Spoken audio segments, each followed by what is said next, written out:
This week's vlog is mostly coming from the coast because we've been there for a bit with our friends, celebrating two of our friends' birthdays. While we were at the sea, I did some beach combing, and I don't find a lot of things, but I brought back some shells that I'll work with, some little bits of driftwood as well that I'll work with.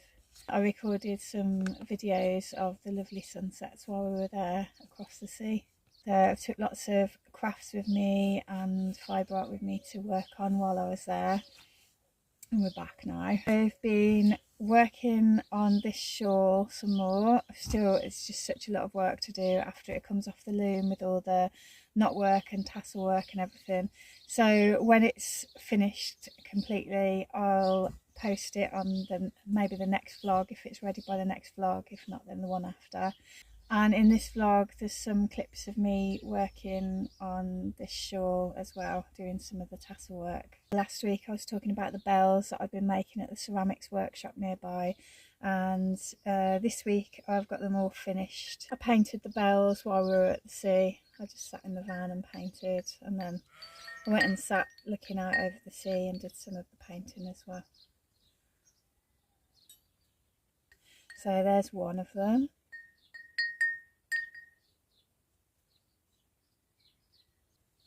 And the other one. The other one's quite a long one, so it won't all go on the camera.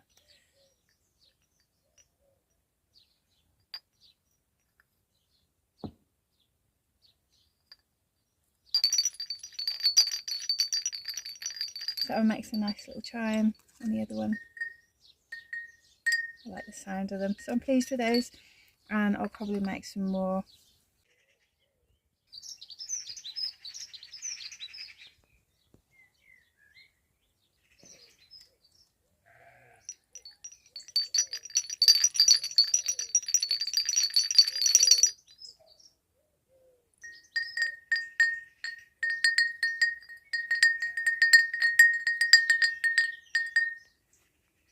I have a new piece of equipment in the workshop which I've had for quite a while now, and it's still in the box and we haven't put it together yet. So I'm going to keep that a mystery, and I'll share that in a future vlog. Probably won't be next week's, it might be the week after that. So we'll be putting the mystery item together.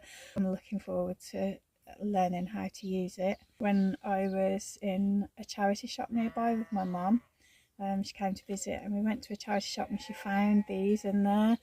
I've got 3 of them, big weaving combs, and it's really nice. I'm really pleased with it. They look quite old and it feels like cotton. I'm pretty sure it's cotton, and it's got a lovely tweedy effect on it. I'll hold it a bit closer, see if you can see. Yeah, it's really nice tweedy and nappy yarn. It's lovely. So that'll make a really nice warp, and it's super strong. I've tested it, it's really strong yarn, so that'll be really nice to work with. So I thought I'd share that I'd found, well, that my mum found. Yeah, and I'll share what I make with this as well in the future. I wrote an article for Tiny Studio Creative Life magazine recently, and that is out now in the digital copies, and the print copies are coming out really soon, like in the next couple of weeks.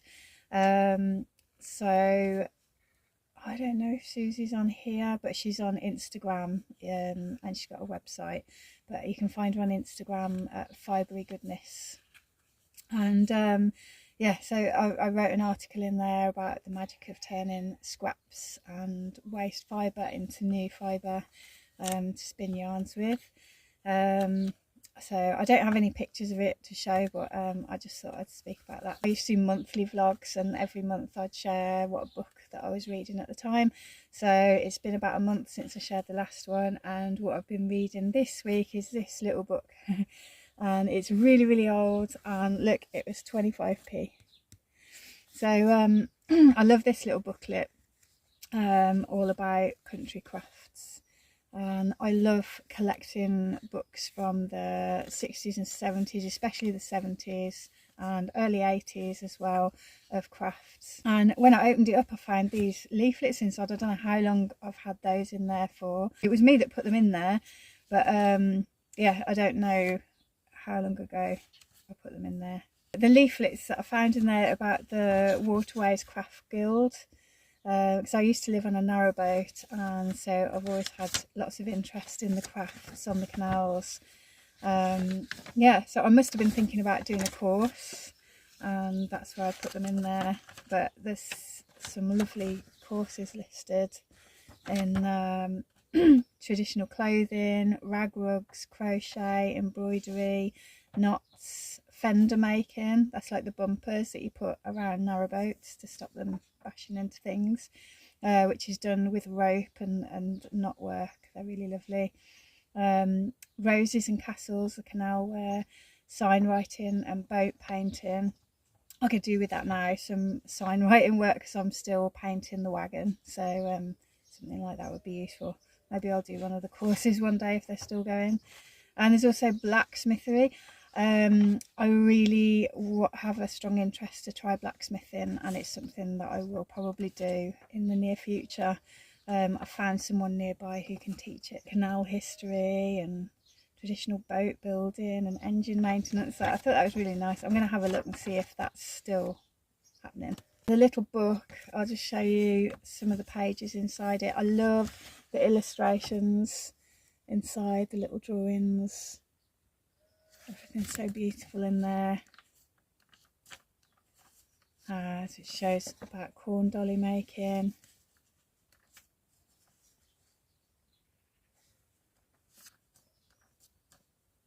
And preserving flowers.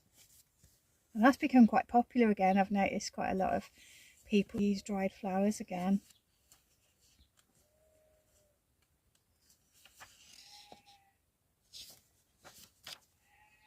It's got about wine making, country wines, and plants for health and beauty.